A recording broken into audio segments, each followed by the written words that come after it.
शर्मा आई रही music studio. भले मिले के बोलौनी बचपन भर बतियो न पाइनी, भले मिले के बोलौनी बचपन भर बतियो न पाइनी, नाही प्यार पाइनी रे। तो छोड़ी 5 मिनट में कैसे तोर भतार भाई रे। तो छोड़ी 5 मिनट में कैसे तोर भतार भाई रे। तो छोड़ी 5 मिनट में कैसे। सिरा रिकॉर्डिंग स्टूडियो पटियाला बाजार।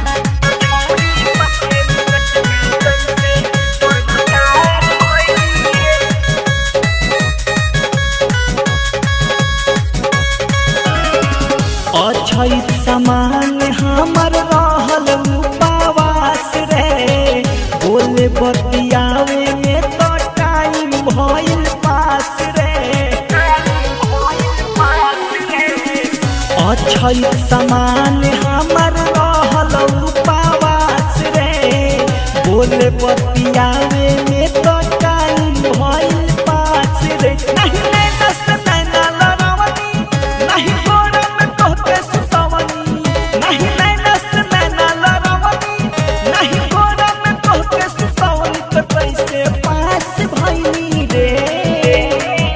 तो छोड़ी 5 मिनट में कैसे तोर भतार भइनी रे। तो छोड़ी 5 मिनट में कैसे तोर भतार भइनी रे। तो छोड़ी 5 मिनट में कैसे।